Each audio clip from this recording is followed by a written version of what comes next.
is coming up here to teach us Property Club. You have 4 minutes, and let's encourage him.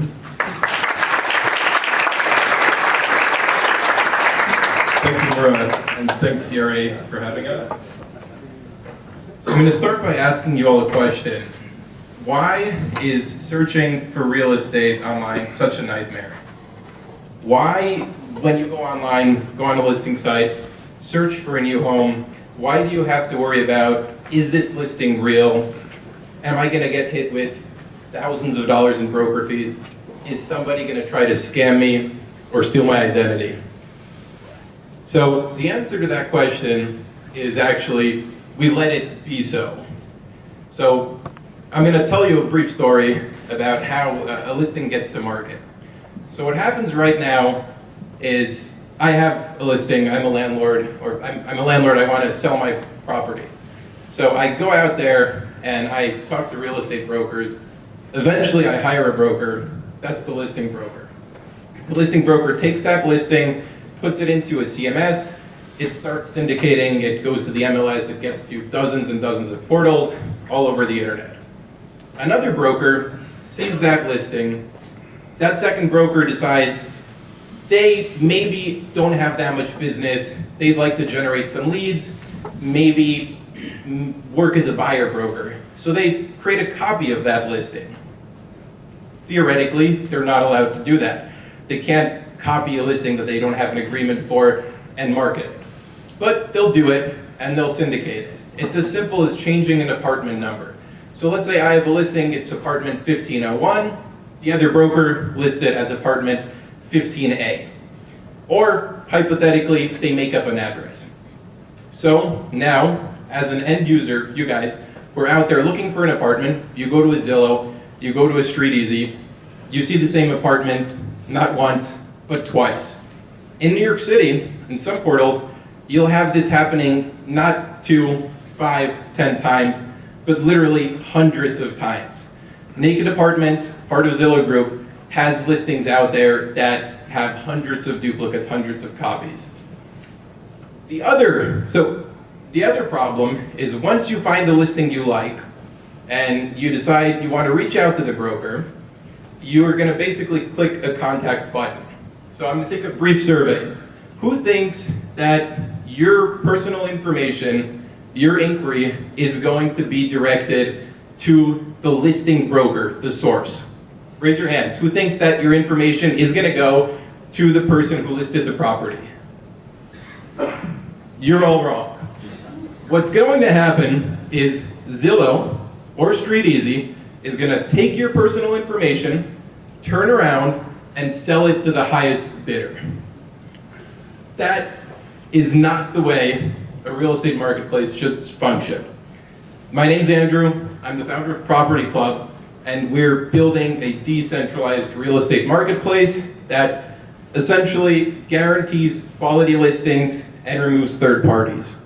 We're doing this by introducing an ERC20 cryptocurrency that acts as a mechanism to facilitate the verification of properties and listings by our community, by anybody who's out there. On top of this, we're exploring how to use blockchain to improve and enhance user experiences. For example, by offering users new experiences, such as tokenizing properties, tokenizing real estate, as well as removing friction from the process. Theoretically, we will get to a point where title transfers can happen digitally on the blockchain, and that's going to drastically reduce the cost of title insurance, the cost of potentially getting a mortgage, so on and so forth. If you're interested in helping us revolutionize the real estate industry, feel free to reach out to me. We're currently raising about $800,000 on a convertible note. Thank you. How long do you have? 4 minutes. All right. So you know how the 3 things I mentioned? The 4th thing is how are you going to make money? Very important. right? So essentially, there would be a subscription model. Initially, there's an issue of marketplace liquidity, right? Well, subscription model, but who's paying? Agents and realtors. Okay.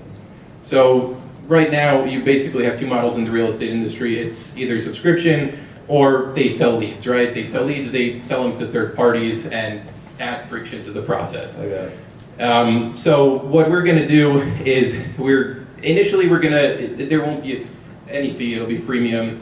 And that's just because there's an issue of marketplace liquidity. If we say we want it to be peer-to-peer, we're going to charge a subscription from the get-go, we'll never get a critical mass of supply, and then users aren't going to want to use the portal. So it seems like you're trying to solve a problem that's inherent to the space, but you're using blockchain to do that. Yeah, so it's essentially, the way we look at it is initially, blockchain is something that can be used to self-police and to build trust. It's going, right now the problem with the space is the aggregators out there are untrustworthy, right?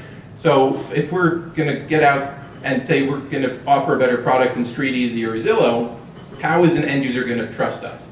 Through the use of blockchain smart contracts or cryptocurrency. So whenever a user goes out, they verify a listing, they'll earn a reward. So is the problem that the listings can be verified? I mean, the reason why I'm bringing it up is because, so when we look at, in general, especially blockchain technology companies, first question I always ask is, just because you can, doesn't mean you should. So can this problem be solved in another way? Well, it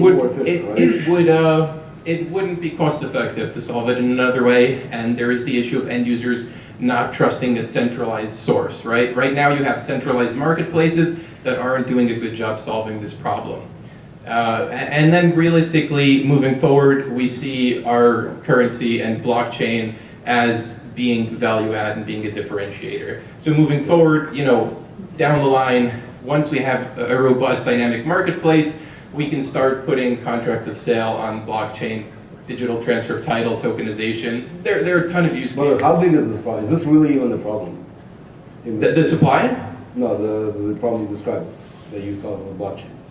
The fact that ads are being shopped around to the highest bidder. Who cares if I get a No, that's part of the problem. So there are two issues. There's the issue of third parties, right? And that's the whole revenue stream for Zillow Group. They had $1 billion in revenue. 900 million was from selling everyone, your personal information to third parties. And that basically, it makes the process inefficient and it adds cost.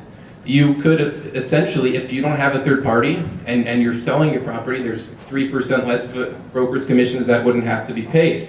But on top of that, you have the issue of, no universal listing standards. So there is no standard for the industry. If I list a property, 10 other brokers can send a copy of it. I'm sorry? You got MLS. Yes, but Zillow and these centralized sources don't abide by the rules of an MLS. They accept listings from all over the place.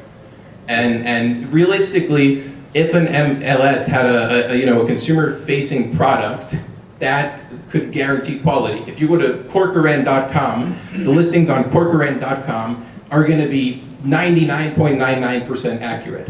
But you're going to have 10-20% of the listings on the market. If you go to streeteasy.com, they're going to be 70% accurate, but you're going to have 150% of what's on the market because 50% is duplicates, fakes, so on and so forth. It's, we did a bit of a case study and we asked users, we showed them two sites. One was a peer-to-peer marketplace where we put up some hypothetical listings. Everything was 10% below market and it had very limited supply. Another was Craigslist, and we asked them, which marketplace do you think has a better product? Which would you prefer? And would you recommend either? And what was really telling was a lot of users wouldn't recommend either because they had an issue with marketplace liquidity. So it's really important to be able to aggregate supply and essentially guarantee quality. Yeah. Listen, sometimes users don't know what they want. So in terms of, I like how you're passionate. You clearly thought about this for a while. I don't know if you're solving the right problem, and I don't know if you're solving it the right way. Also, if you're doing an ICO, you might as well raise 100 million, not 600 grand. But we're not doing an ICO, so. Well, besides the point. But what you should do is you should talk to Tripleman. If you haven't already. You know those guys? Well, they're a brokerage, so they're not necessarily, they're a lead buyer, actually. They're part of the problem. You should talk to them. I know one. They're working on some very, very cool technology to solve the problem of having kind of decentralized inventory, if you will. Yeah, but their inventory is limited because they're only able to. Maybe you should talk to afterwards, but congrats.